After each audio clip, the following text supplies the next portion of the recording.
What separates a man about to risk his entire legacy on a single molecule from the young woman refilling his water glass? Everything and nothing at all. That's the conclusion Julian Croft would reach, but not yet. For now, he was enthroned at a corner table in the Pinnacle, a restaurant so high above the Chicago skyline, it felt like dining among the constellations. Below him, the city was a sprawling galaxy of light. On the table before him, a sleek tablet displayed the intricate, three-dimensional structure of a protein inhibitor. A key, he believed, that would unlock the prison of Alzheimer's disease. The deal, a staggering $250 million partnership to fast-track the drug to clinical trials, was moments from being sealed. His pen, a heavy silver instrument that had signed the birth of his empire, lay beside the contracts. He never saw her as anything more than a fleeting shadow, a necessary but invisible part of the opulent scenery. He never imagined that the waitress with the weary violet eyes and an aura of quiet desperation held the one devastating secret that could either salvage his life's work or obliterate it completely. He was about to pick up the pen. Then she leaned in, her presence a sudden, unexpected warmth at his shoulder. With a whisper that sliced through the expensive silence, she uttered 5 words that brought his world to a screeching halt. "Sir, the chiral center is wrong." The air in the Pinnacle was rarefied, scented not with food, but with ambition. It was a complex perfume of vintage Bordeaux, seared Wagyu, and the unspoken confidence of men who move markets with a single phone call. Eleanor Vance, Ellie to the few who bothered to know her name, inhaled this atmosphere for 10 hours a day, 5 days a week. She moved through it like a phantom in her starched black apron, her own identity a ghost haunting the periphery of other people's monumental lives. Her own dreams had been packed away in boxes long ago, gathering dust in the attic of a life she no longer lived. Tonight, the gravitational center of the room was table 32, a secluded banquette of plush leather that offered both privacy and a king's view of the glittering urban sprawl. And at its head sat Julian Croft. Ellie knew the name, the face, the legend. Croft, the brilliant biochemist who'd bootstrapped a small lab into the biotech behemoth. Croft Bioinnovations. At 52, he wasn't a flashy billionaire. He was a man of intense, coiled energy, with salt and pepper hair and eyes the color of a winter sky that seemed to see right through you. They were eyes that had known loss. Ellie recognized the look. It was a mirror of the grief she saw in her own reflection every morning. With him was Mr. Chen, a meticulously dressed investor from Singapore whose polite smile did little to hide his razor-sharp scrutiny, and a team of Croft's own executives. But the man holding court, the one explaining the science, was Dr. Alistair Finch. Finch was Croft's golden boy, the celebrated head of neurodegenerative research. He had a perfectly manicured beard, a suit that cost more than Ellie's car, and a voice as smooth and rich as the creme brulee they served for dessert. Ellie had served them their first course, a deconstructed oyster dish that looked more like a science experiment than food. Now she was performing the quiet ballet of the professional server, refilling water glasses, her movements fluid and unobtrusive. It was a skill she had honed to a fine art, to be present but unseen, to hear everything but process nothing. "The efficacy is simply astounding, Julian," Finch was saying, his voice resonating with rehearsed passion. He gestured at the tablet. "Our compound, BDX-734, demonstrates a 94% success rate in clearing amyloid plaques in our primate models. It's not just a treatment for the symptoms, it's a reversal of the pathology." Julian Croft stared at the swirling, ribbon-like molecule on the screen, his expression a mixture of fierce hope and profound skepticism. He wasn't just a businessman, he was a scientist at his core. "Show me the binding site again, Alistair. The interaction with the gamma secretase enzyme." Finch, beaming with pride, manipulated the image with a flick of his finger. "Of course, the true genius is in the stereochemistry. We synthesized a molecule with a specific three-dimensional orientation that allows it to lock into the enzyme's active site with unprecedented precision. It's like a key fitting a lock that no one else knew was there." He zoomed in on a particular cluster of atoms. "This specific enantiomer, This is the secret, my secret. Ellie's hand holding the heavy glass pitcher faltered for a fraction of a second. A painful jolt, like an electric shock to the soul, shot through her. It was a phantom pain from a past she had buried 6 years ago under a mountain of medical bills and heartbreak, a life of electron microscopes, peptide synthesis, and the thrilling, all-consuming quest for a cure. A life before her father's diagnosis, before the crushing weight of his illness had forced her to drop out of her PhD program, trading her lab coat for an apron. She tried to look away, to focus on the condensation beating on the pitcher, on the precise angle needed to pour without splashing. It's not your world anymore, Ellie. Let it go. But she couldn't. It was like trying to unsee her own reflection. Her gaze was inexorably drawn to the complex molecular diagram on the tablet. Finch was pontificating, using simplified analogies for the benefit of the investor. Think of it as the difference between your left hand and your right hand. They are mirror images, but you can't fit a left-handed glove on your right hand. Our BDX-734 is the perfect left hand for the enzyme's left-handed glove. The other version, the mirror image, is inert, harmless but useless. He finished with a self-satisfied smile, leaning back as if he had just unveiled the Sistine Chapel ceiling. Mr. Chen nodded, his eyes gleaming with the promise of astronomical returns. Julian Croft seemed to be on the verge of surrendering his skepticism to the intoxicating pull of hope. Ellie froze. The pitcher in her hand suddenly felt like it weighed 1,000 pounds. Her mind wasn't in the restaurant anymore. The ambient chatter, the soft jazz, the distant city sirens, it all dissolved. She was 24 again, standing in the stark, fluorescent-lit laboratory at the University of Chicago. The air smelled of sterile alcohol and old coffee. She was staring at a computer screen displaying two almost identical molecules, her own breakthrough discovery, her thesis, her life's work. She had solved it, the precise stereochemistry needed to inhibit gamma secretase without causing the devastating side effects that had plagued every other attempt. It was her left-handed glove, and the one on Finch's tablet, the one he was calling his own. It was the right-handed one. He hadn't just gotten it wrong, he had it perfectly, catastrophically backward. Her research had proven unequivocally that the mirror image wasn't just inert. At the concentrations required for therapeutic effect, it didn't just fail to clear plaques. It actively promoted the formation of a neurotoxic byproduct. It didn't stop Alzheimer's. It accelerated it. She remembered the very day she'd made the discovery, the sickening lurch in her stomach. She had shown her findings to her supervising professor, a respected but notoriously ambitious man who was a close colleague of Alistair Finch, then a rising star in the corporate world. Her professor had dismissed her data, calling it an anomaly, a rounding error in the spectrometry results. He had told her to stick to the original, more promising molecule for her thesis defense. 2 weeks later, her father had a seizure, his own Alzheimer's progressing with terrifying speed. The world of academia and its arguments over atomic arrangements seemed frivolous in the face of the brutal reality of the disease. She took a leave of absence to care for him, a leave that became permanent as his condition worsened and her savings evaporated. She never went back. She assumed her research, her failed hypothesis, was collecting dust in a forgotten university server.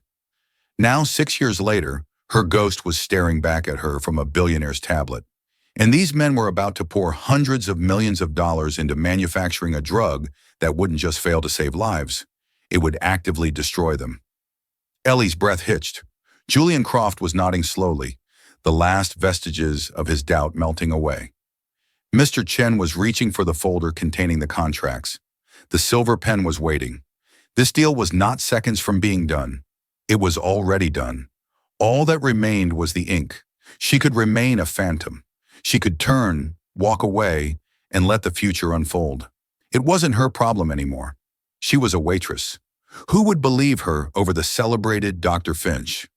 She'd be fired on the spot, labeled a crank, and blacklisted from every restaurant in the city. But then a face swam into her vision. Not the powerful men at the table, but her own father's.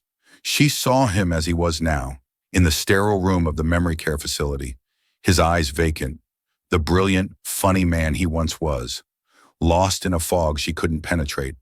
She imagined other families, other fathers and mothers, husbands and wives, pinning their last hopes on this miracle drug, only to watch their loved ones slip away even faster.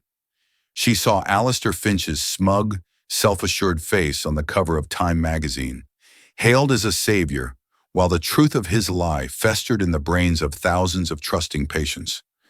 The fire she thought had been extinguished by years of quiet grief and grinding fatigue suddenly roared back to life, hot and cleansing. Julian Croft reached for the pen. She moved. Her body acted before her mind could protest. Her feet, clad in worn-out, sensible shoes, carried her forward on the plush carpet. She leaned over Croft's shoulder, her posture the epitome of professional deference, as if offering to clear a plate. Her voice was a wisp of sound, meant for him alone, a tiny seismic tremor in the monumental silence of the deal.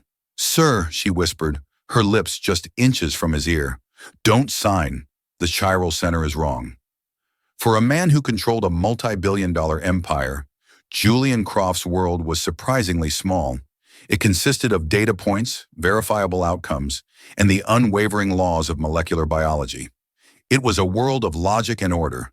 A waitress whispering a cryptic warning about stereochemistry into his ear was an anomaly of such magnitude that his brain momentarily refused to compute it.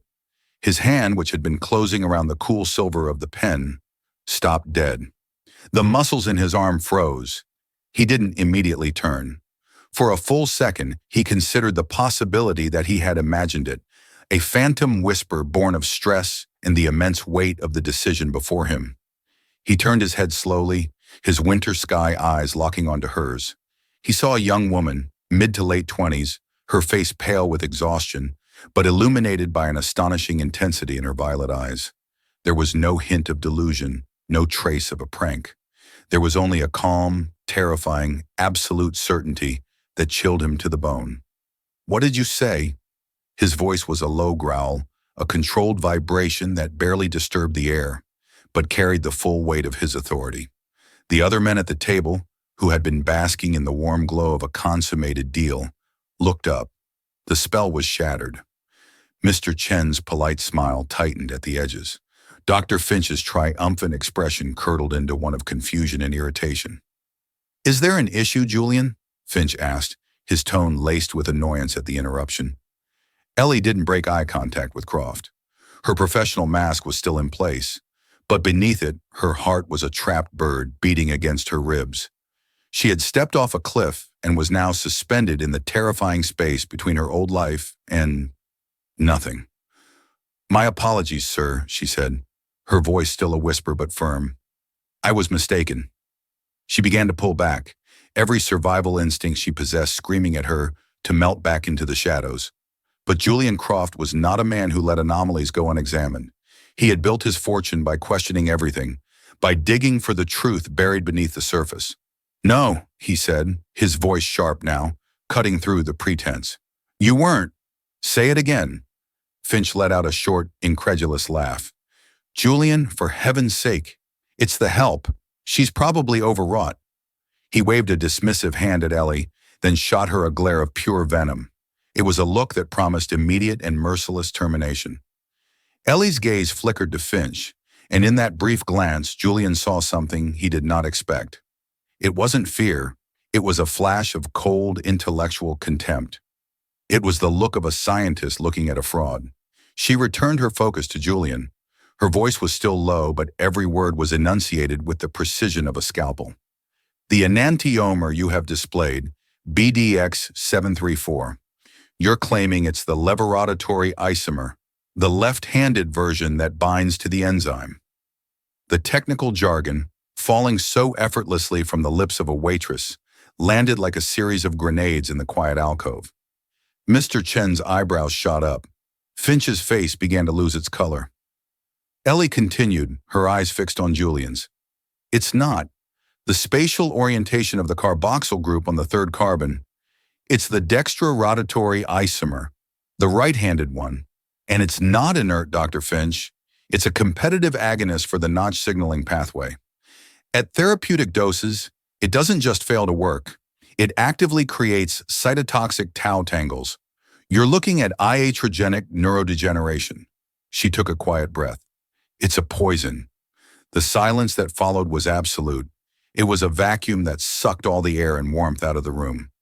Mr. Chen, a man fluent in financial reports and market projections, looked utterly bewildered. Alistair Finch looked like he'd been struck by lightning. His mouth opened and closed, but no sound came out. A fine sheen of sweat had erupted on his forehead. That's insane. Who are you? How could you possibly? It was my thesis, Ellie said, the words finally tumbling out, the dam of 6 years of silence breaking. My original research at the University of Chicago, 6 years ago. Research you and Professor Albright had access to. Research he told me to abandon because the results were anomalous. You didn't steal my breakthrough, Dr. Finch. You stole my biggest, most catastrophic failure and are trying to sell it as a miracle. Every word was a nail being hammered into Finch's coffin. Julian Croft's gaze shifted from Ellie's resolute, passionate face to Finch's rapidly crumbling one. The sweat, the panicked denial, the sheer animal terror in his eyes. It was more damning than any confession. Julian had seen that look before, in board members trying to hide falsified earnings reports. It was the unmistakable look of a man caught in a lie of catastrophic proportions. Slowly, deliberately, Julian Croft reached out and capped his silver pen. The soft click echoed in the alcove like a judge's gavel. He placed it carefully on the table, a clear signal that the signing was over. Gentlemen, he said, his voice a preternaturally calm sea after a hurricane, addressing Mr. Chen and his own executives. It seems a critical piece of peer review has just been presented. My sincerest apologies for this unforeseen diligence. He turned his gaze on his head of research. Alistair, do not move. Do not touch your phone. Do not do anything. He then rose from the table, his tall frame seeming to fill the entire space. He looked at Ellie, his expression unreadable but commanding. You, with me, now. He didn't wait for her reply. He turned and strode away from the table, weaving through the restaurant with a purpose that parted the sea of diners. Ellie could feel the stares of every patron, every busboy, every member of the kitchen staff who had peered through the pass-through. Her manager, a perpetually flustered man named Jean-Pierre, was already rushing toward her, his face a mask of apoplectic rage. Vance, what is the meaning of this? You are finished. Out, he hissed, grabbing her arm. Before Ellie could respond, Julian Croft's voice boomed across the dining room. He had stopped at the grand entrance, turning back to face them.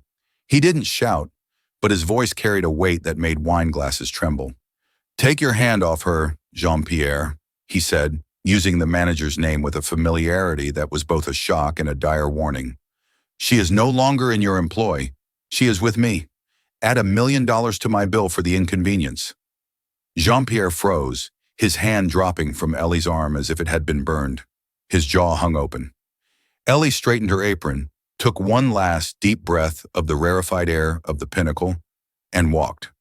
She walked away from her table, away from her demeaning job, away from the anonymous life she had constructed as a shelter.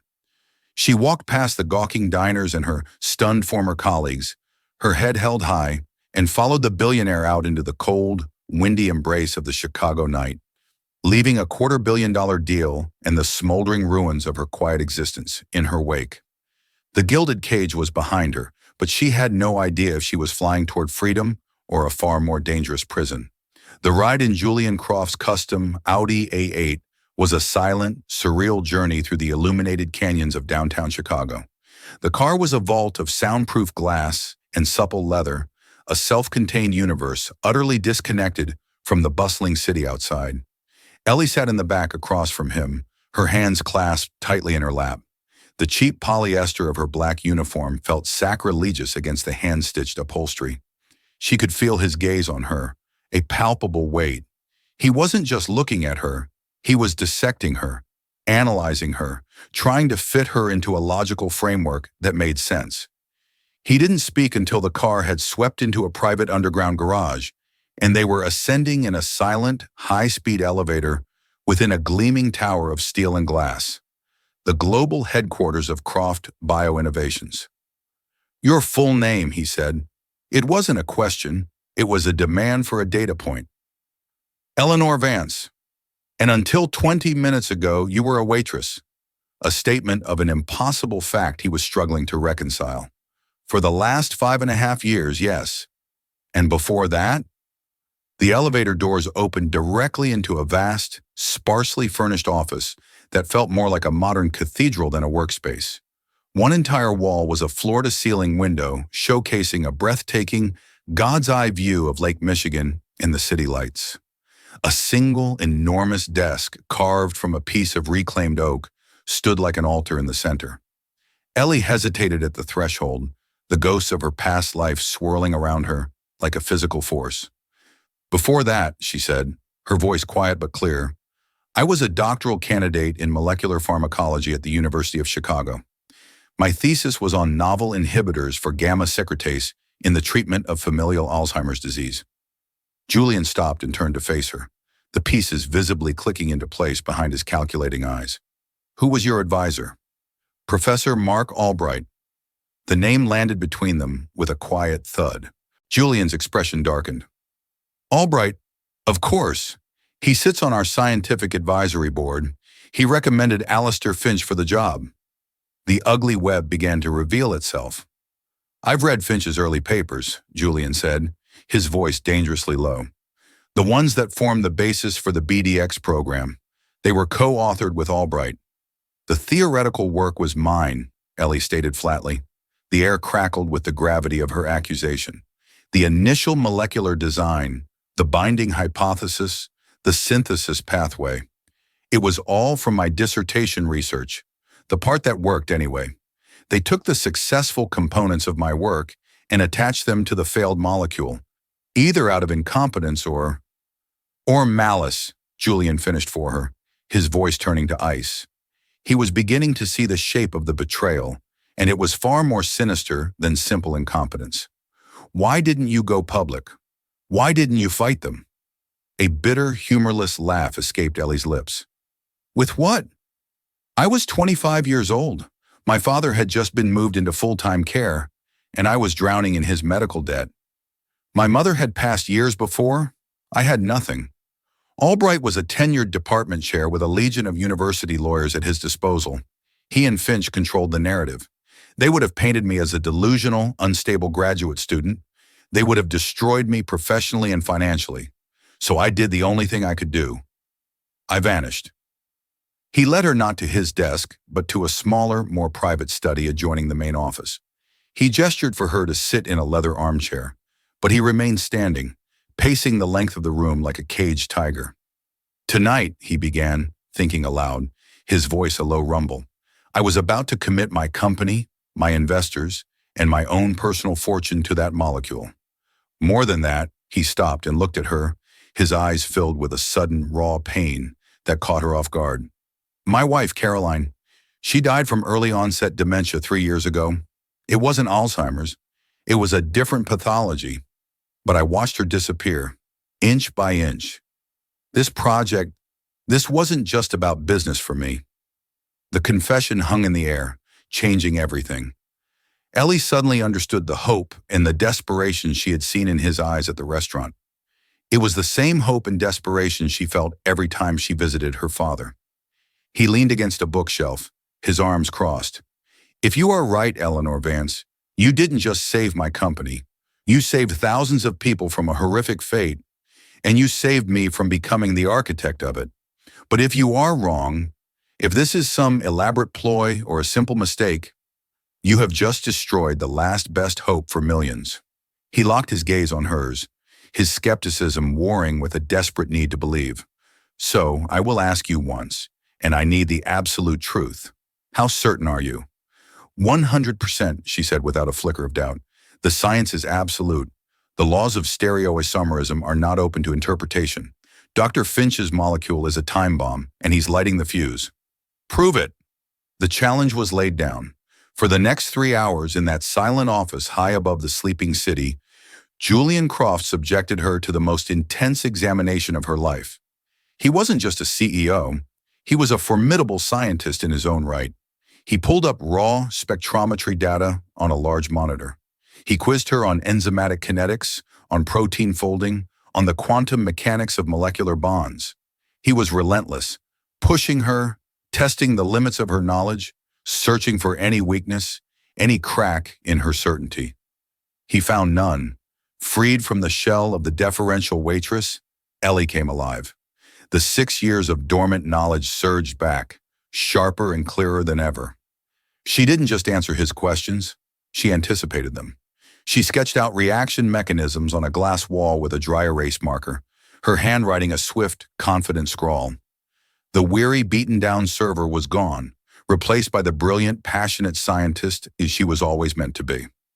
Julian watched, his initial cynicism giving way to a dawning respect, which quickly curdled into a cold, murderous rage directed at the men who had betrayed him.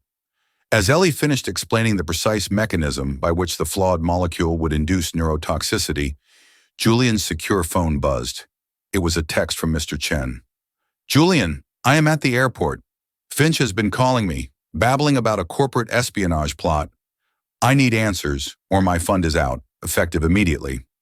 Julian typed a swift reply. "Stay, I am handling it. The story is worse than you think, but the outcome will be better. Trust me." He looked up at Ellie, a new resolve hardening his features. "All right, Miss Vance, you've shown me the fire. Now help me prove who started it. I'm giving you my personal credentials, unrestricted access to every server in this company, the raw data from the primate trials, the simulation logs, Finch's and Albright's internal communications. I want you to find me the smoking gun. I want undeniable ironclad proof that they knew. Not just that they were wrong, but that they were lying." He paused, his gaze boring into her. "My company's future, and my own, is now in your hands. Can you do this?" Ellie looked at the complex diagram she had drawn on the glass wall. Her work, her truth, finally brought into the light. This was her chance, not just for revenge, but for justice. A chance to give a name back to her father's suffering and to reclaim the future that had been stolen from her. "Yes," she said, her voice ringing with a conviction she hadn't felt in 6 long, lost years. "I can." The main research floor of Croft Bio-Innovations was a world away from the Spartan elegance of the executive suite. It was a sprawling, brightly lit expanse of gleaming chrome and glass. A temple to science humming with the quiet, formidable power of gene sequencers and mass spectrometers. For Ellie, stepping into it was like coming home after a long and painful exile. The faint, clean scent of isopropyl alcohol and sterile culture medium was a perfume she had thought she would never smell again. Julian led her to a glass-walled office at the heart of the facility. "This is Finch's workstation," he said, his voice tight with a barely contained fury. "My head of IT, a woman named Maria, has already locked him out of the network remotely, but he won't know that yet. You have my clearance. Alpha level. Nothing is firewalled from you. Go anywhere. Look at everything." He pressed his thumb against a biometric pad on the wall. A soft chime echoed in the silent lab, and the workstation flickered to life, displaying a cascade of data streams and molecular models. "I have to go and manage my investors and my board. They're all about to wake up to a 5-alarm fire. I'm buying you time, Ms. Vance. Use it." He turned and left her alone. The silence of the vast laboratory settled around her, punctuated only by the gentle whir of cooling fans. For a brief moment, the enormity of the task was overwhelming. She was searching for a single, deliberately buried lie within a mountain of data so vast it was measured in petabytes. But then, years of training took over. The discipline of the scientific method was a comforting, familiar structure. She didn't start with Finch's polished reports or his conclusions. She started with the source, the raw, unadulterated output from the laboratory instruments, the machine logs, the data that existed before any human interpretation or manipulation could taint it. The hours dissolved. Midnight bled into the deep, dark hours of the early morning. Ellie forgot her aching feet, her torn uniform, her gnawing exhaustion. She was a hunter on the trail of a lie. She cross-referenced data from high-performance liquid chromatography with the results from nuclear magnetic resonance spectroscopy.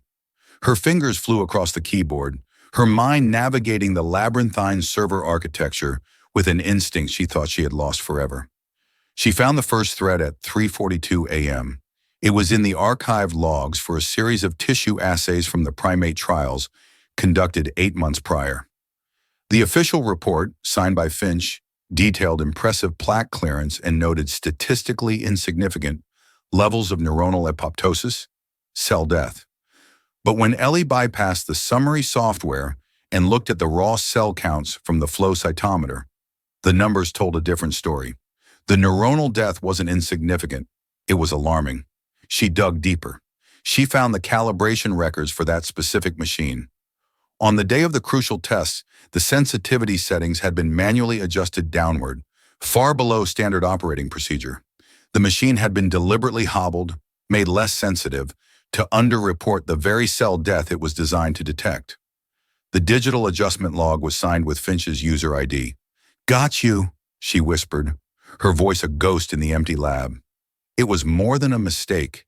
It was active, conscious fraud. She followed the thread, pulling on it, unraveling the tapestry of deceit. She found email correspondence between Finch and Albright. In the early days of the project, Finch expressed concerns about the BDX 734 molecule's potential toxicity, citing preliminary data. Albright's reply was chillingly dismissive. "The signal-to-noise ratio is in our favor, Alistair. Focus on the data that supports the primary efficacy endpoint. The rest is a distraction.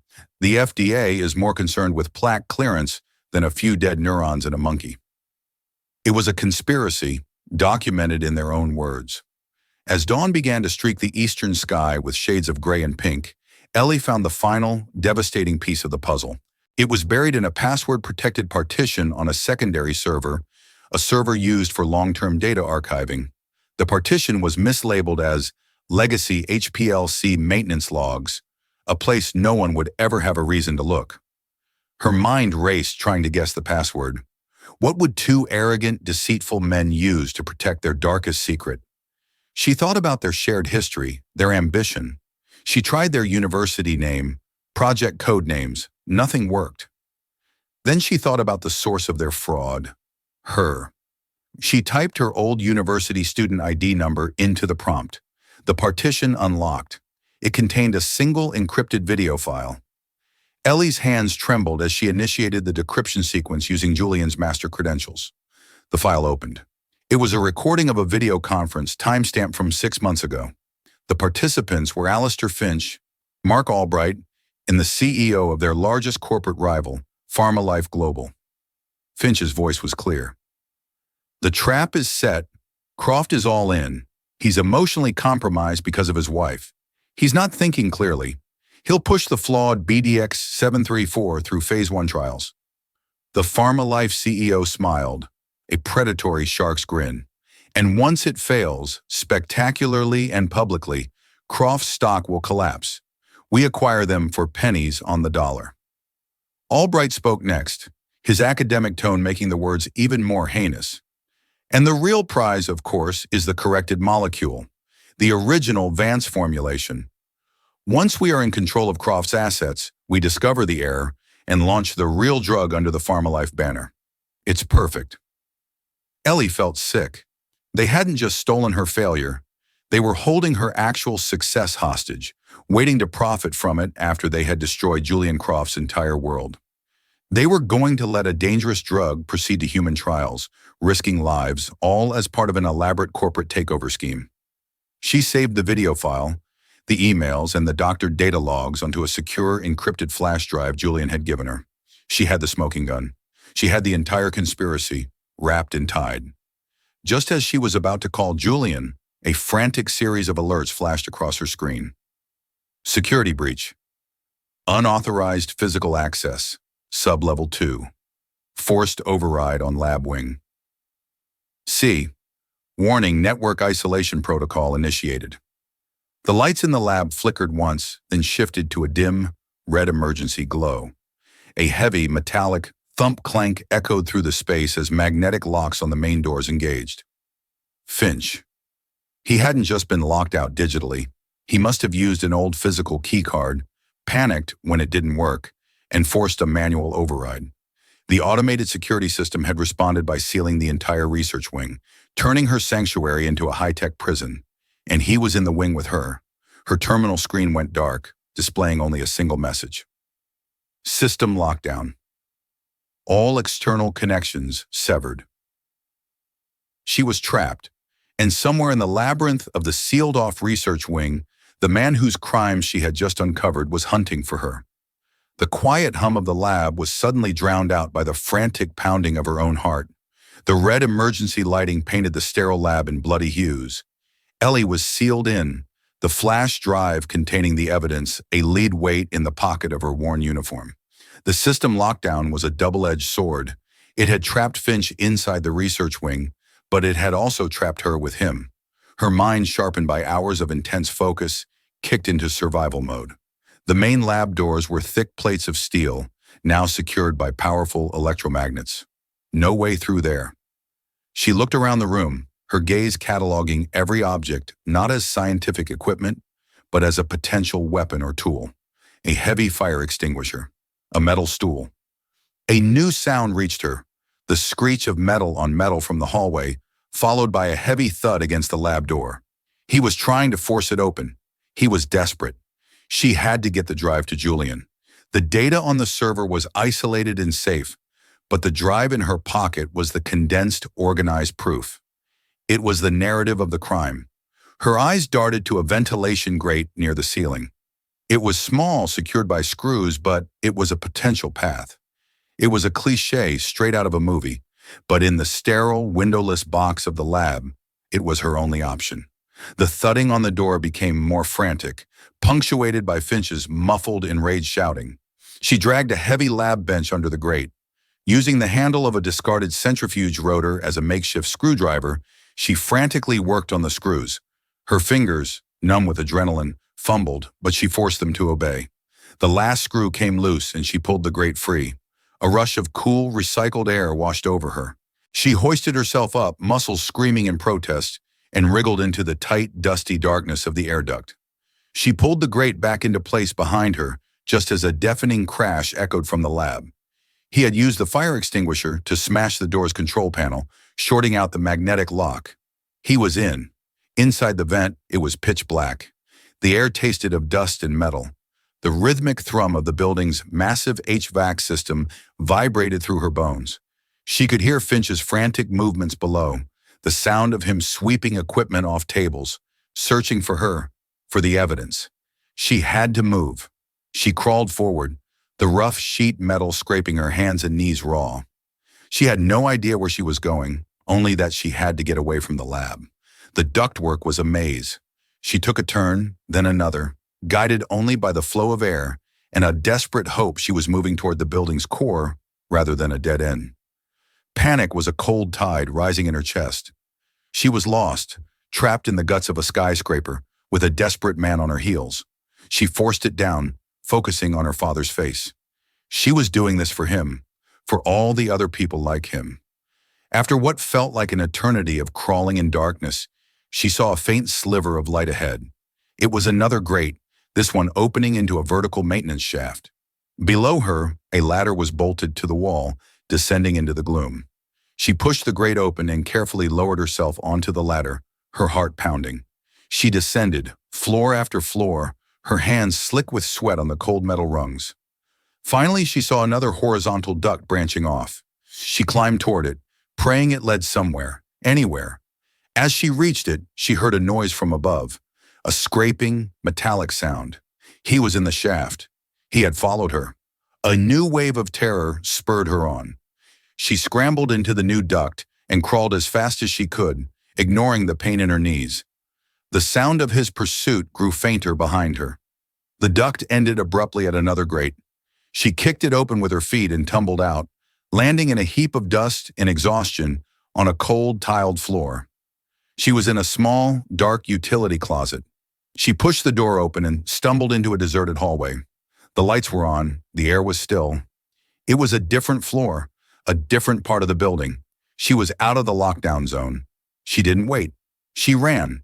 She found an emergency stairwell and burst through the door, her footsteps echoing as she clattered down the concrete stairs, taking them 2 and 3 at a time. She didn't stop until she reached the ground floor, her lungs burning, her body bruised and shaking. She staggered into the main lobby, a grand cathedral-like space of marble and glass, and she saw him. Julian Croft was standing by the main security desk, flanked by 2 imposing security guards, his face a mask of grim concern. He was on the phone, his voice sharp and demanding. He saw her emerge from the stairwell. His eyes widened, his usual iron composure shattering into visible, profound relief. "Ellie," he shouted, using her first name, the name of a person, not an asset. She stumbled toward him, every muscle aching, but a fierce, triumphant light in her eyes. She reached into her pocket and pulled out the small black flash drive, holding it up. "I have it, Julian," she gasped, her voice raw. "I have everything. The video, all of it." As he took the drive from her trembling hand, the main elevator doors chimed and slid open.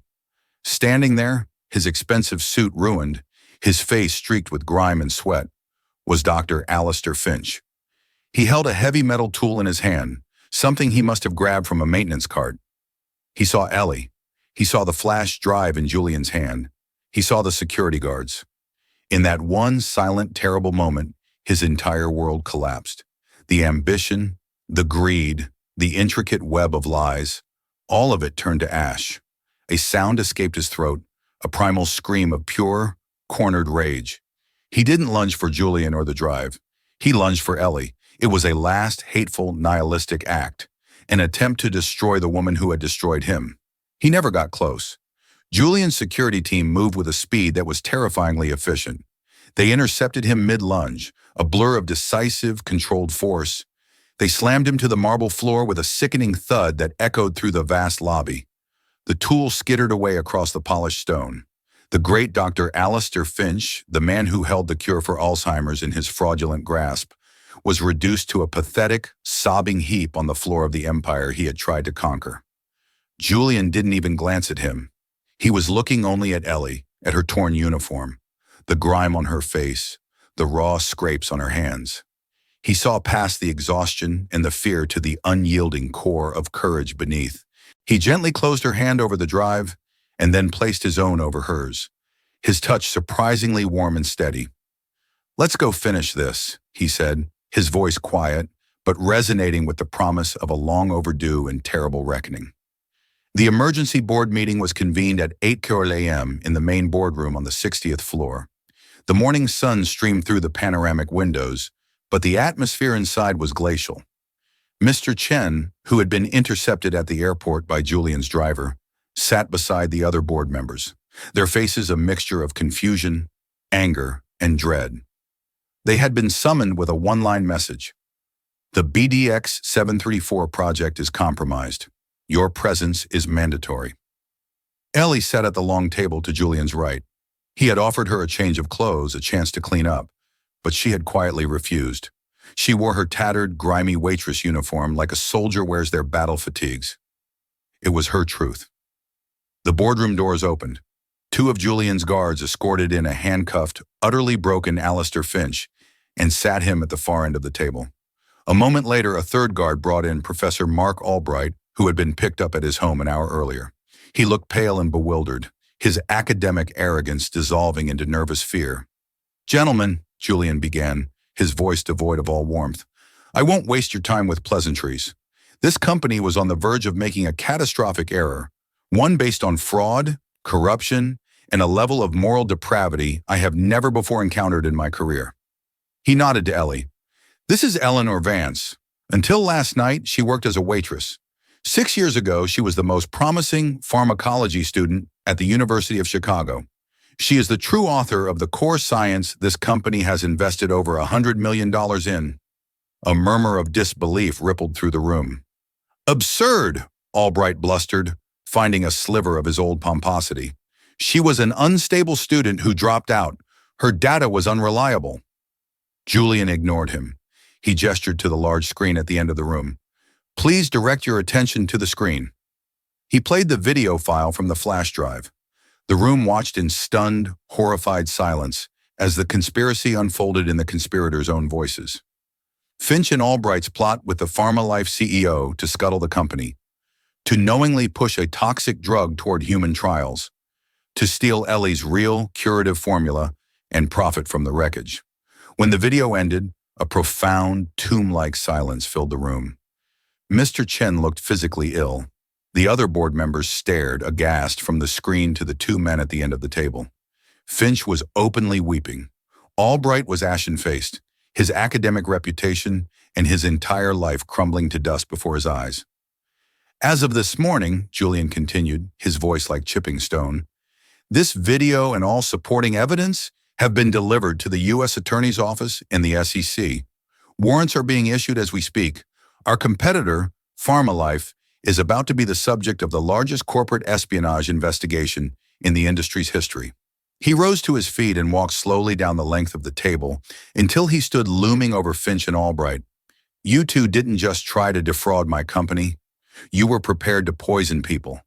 You were going to let sick, desperate human beings, who would have trusted you with their lives, inject a substance you knew would make them worse. For money. The only reason that isn't happening is because of her. He pointed back at Ellie. Because a waitress, a woman you dismissed as a nobody, a woman you tried to erase, had more scientific integrity and human decency in her little finger than the two of you have in your entire miserable beings. She was serving you dinner while you were plotting to ruin lives, and she had the courage to speak. You will not be fired. You will be prosecuted, and I will personally fund the civil suits from every trial participant you were about to harm. I will see to it that neither of you ever sees the light of day as a free man again. He turned to his guards. Get them out of my building. The guards hauled the two men to their feet and dragged them from the room.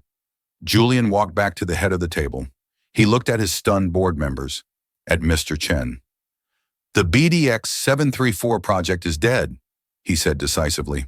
However, he looked at Ellie, and for the first time, a genuine, admiring smile touched his lips. The Vance project is just beginning. Ms. Vance's original research, the correct, safe, and effective molecule, has been in our possession all along, buried in our own servers. It is the real cure we've been looking for. He looked around the table. Our company was on the brink of disaster. Today, we are on the verge of the single greatest medical breakthrough of this century.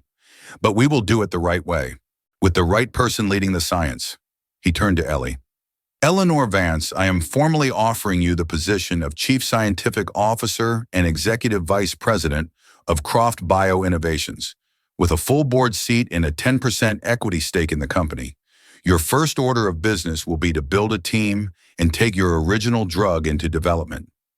Ellie stared at him, the sheer magnitude of the offer washing over her. The room was silent, every eye on her. She thought of her father. She thought of the last 6 years of her life, the quiet desperation, the erased dreams. She took a deep breath, and the exhausted waitress finally, completely receded, leaving only the brilliant scientist in her place. I accept, she said, her voice clear and strong. On one condition. Name it, Julian said without hesitation. The drug, she said. We're not going to name it after me. We're going to name it after my father, the James Vance Initiative. A slow, broad smile spread across Julian Croft's face. The James Vance Initiative it is. Welcome home, Dr. Vance. 1 year later, Dr. Eleanor Vance stood in the sunlit atrium of the newly christened James Vance Center for Neurodegenerative Research. She wore a tailored suit and a crisp white lab coat, a uniform she had earned back. The center was a state-of-the-art facility, a testament to what happened when integrity was finally given the resources it deserved. The first human trials for Vancian, the drug born from her original thesis, had just concluded. The results were more than promising. They were miraculous. Early-stage patients showed not just a halt in cognitive decline, but a marked improvement. It was the breakthrough the world had been waiting for. She held her phone, looking at a picture sent from her father's care facility. He was sitting in the gardens, and for the first time in years, there was a flicker of recognition in his eyes, a faint smile on his face. He was one of the first recipients of the drug in a compassionate use program.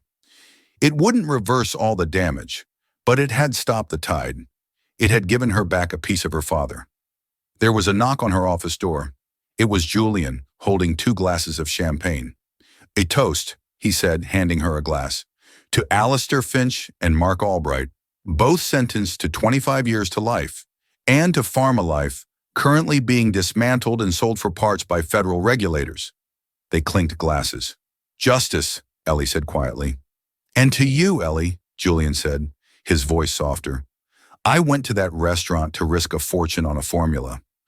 I had no idea I'd end up finding the person who wrote it. I thought I had lost the part of me that could believe in miracles." "It wasn't a miracle," Ellie said, looking out the window at the world she was about to change. "It was just science. Someone just needed to have the courage to tell the truth." She had been a ghost in the machine of the world, an invisible woman trained to be ignored. But she learned that a whisper of truth, spoken at the right moment, could be louder than an explosion.